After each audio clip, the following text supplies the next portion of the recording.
ন্যায়টো আমিয়ে দি আছোঁ। আজিলৈকে শ্যামকানু মহন্ত গ্ৰেপ্তাৰ হ'ল, সিদ্ধাৰ্থ শৰ্মা গ্ৰেপ্তাৰ হ'ল, যোৱাকালি সন্দীপন গাৰ্গ গ্ৰেপ্তাৰ হ'ল, শেখৰ ভূঞা গ্ৰেপ্তাৰ হ'ল, অমৃত প্ৰভা গ্ৰেপ্তাৰ হ'ল। ৰাইজে যাক যাক সন্দেহ কৰিছিল চবকেতো আমি গ্ৰেপ্তাৰ কৰিছোঁ। এডিআৰই আমি স্বচ্ছতাৰে সম্পন্ন কৰিছোঁ আৰু মই ভাবোঁ যে এডিআৰইত আমাৰ দুখীয়া ঘৰৰ ল'ৰা ছোৱালীয়ে চাকৰি পাব।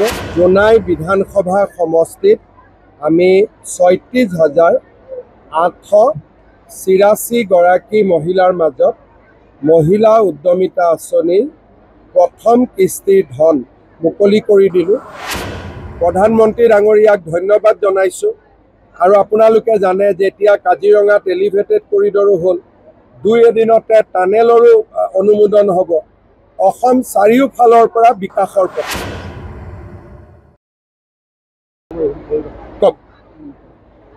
আজি জোনাই বিধানসভা সমষ্টিত আমি ৩৬,৮৮৪ গৰাকী মহিলাৰ মাজত মহিলা উদ্যমিতা আঁচনিৰ প্ৰথম কিস্তিৰ ধন মুকলি কৰি দিলোঁ।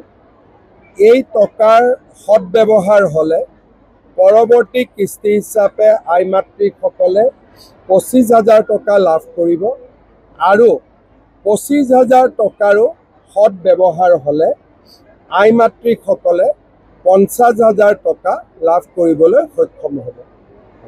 কালিলৈ এডিআৰই পৰীক্ষা ৰিজাল্ট দিব।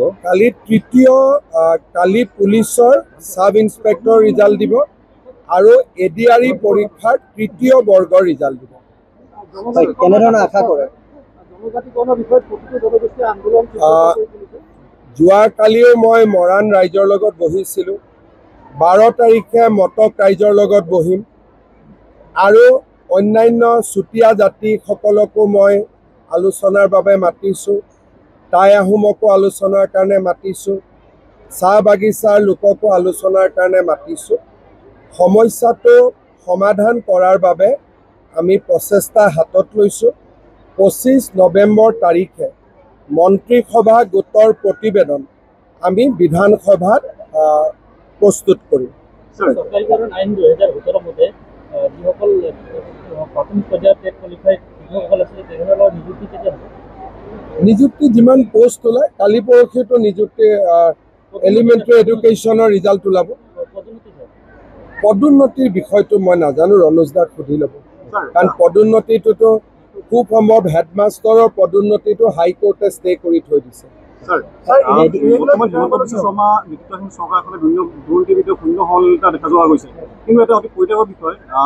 লখিমপুৰ লোকসভাৰ সাংসদ প্ৰধান বৰুৱাদেৱৰ ব্যক্তিগত সহায়, তেখেতৰ এজন ব্যক্তিগত সহায়কৰ ঘৰত তেওঁ ভনীয়েক ভণ্টি বা মাকৰ নামত ২৭খন মুখ্যমন্ত্ৰী সাহায্য পুঁজিৰ ধন মুকলাই দিয়া দেখা গৈছে। ইতিমধ্যে চেকসমূহ ইয়াত নম্বৰ আছে।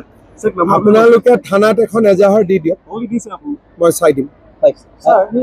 যিহেতু দেখা গৈছে এডিআৰইত যথেষ্ট দুখীয়া ছাত্ৰ ছাত্ৰীসকলে তেওঁলোকে নিযুক্তি পাইছিলে, এইবাৰ কেনেধৰণৰ আশা কৰে?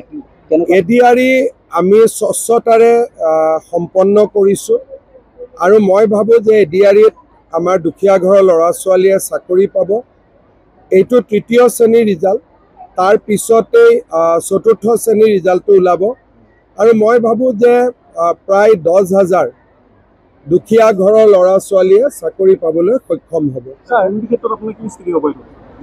মই পুলিচত আপোনালোকে দিয়ক, মই এতিয়া এছপিৰ লগত মই পাতি ল'ম। আমিতো নজৰত আহিলেতো কিবা কৰিবই লাগিব। মই চাই দিম। যিহেতু আপুনি জোনালৈ আহিছে, আমাৰ জোনা বিষয়ে এটা প্ৰশ্ন হয়।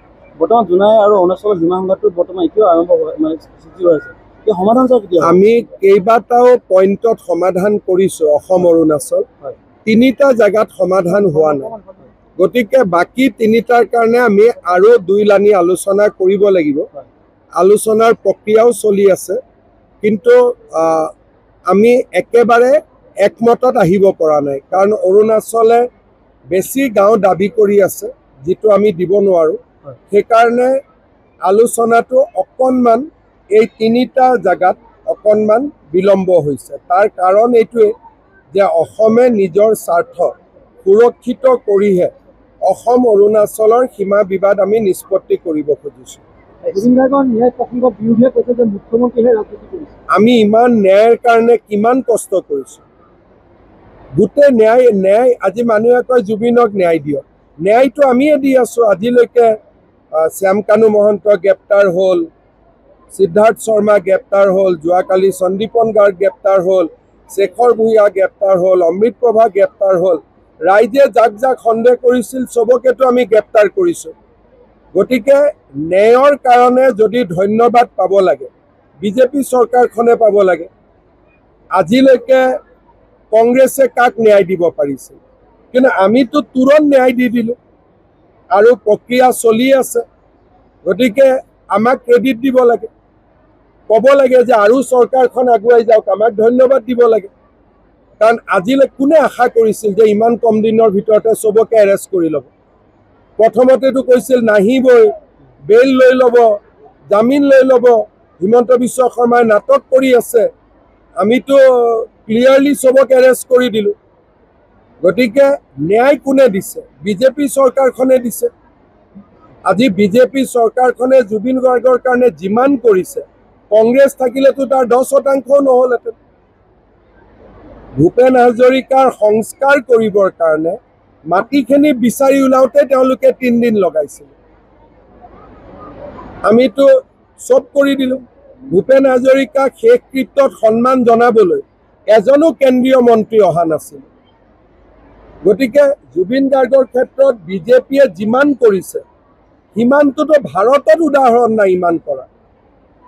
গতিকে মই ভাবোঁ যে ৰাইজে আমাক ধন্যবাদো দিব আৰু আমিও আমাৰ দায়িত্ব পালন কৰিম, সম্পূৰ্ণ ন্যায় আমি প্ৰদান কৰিম। দুৰ্নীতিবিধৰ স্থিতি কি হ'ব আপোনালোকৰ? আপোনাৰ কিবা ব্যক্তিগত কিবা আছে নেকি? নাই নহয়, তেতিয়াহ'লে হৈ গ'ল আৰু মোক ক'লেতো মই শুনি ল'লোঁ। পূৰ্বেও জোনাই লৈ আহিছে, আজি প্ৰথমবাৰ আহিছে আপুনি 4 লেন ৰাস্তাৰে পথেৰে আহিছে, আহি অনুভৱ কেনেকুৱা? নিৰ্ধাৰিত সময়তকৈ আগত ৰাস্তা সম্পূৰ্ণ হৈছে। প্ৰধানমন্ত্ৰী ডাঙৰীয়াক ধন্যবাদ জনাইছোঁ। আৰু আপোনালোকে জানে যে এতিয়া কাজিৰঙাত এলিভেটেড কৰিডৰো হ'ল, 2 এদিনতে টানেলৰো অনুমোদন হ'ব। অসম চাৰিওফালৰ পৰা বিকাশৰ পথত। ছাৰ এটা অন্তিম প্ৰশ্ন, ছাৰ আকৌ জোনাইৰ কাৰণে সুধিছোঁ। আপুনি শীতকালীন অধিৱেশনৰ সময়ত আপুনি এটা ফেচবুক কৰিছিলে যে জোনাই প্ৰভাৱখন বন্যপ্ৰাণী অভয়াৰণ্য ঘোষণা হৈ গ'ল। ছাৰ কাগজে কলমে ছাৰ কেতিয়া হ'ব ছাৰ? মই এবাৰ চেক কৰি দিম, কিন্তু কৰাটোতো কোনো অসুবিধা নাই। আৰু ডেফিনেটলি মই যদি ফেচবুকত লিখিছোঁ তাৰমানে ডেফিনেটলি কিবা আগবাঢ়িছে, মই চেক কৰি দিম। ছাৰ কাগজে কলে মানে পাম বুলি আশা কৰিছোঁ। একদম হৈ যাব। হ'ব, সকলোকে ধন্যবাদ। মই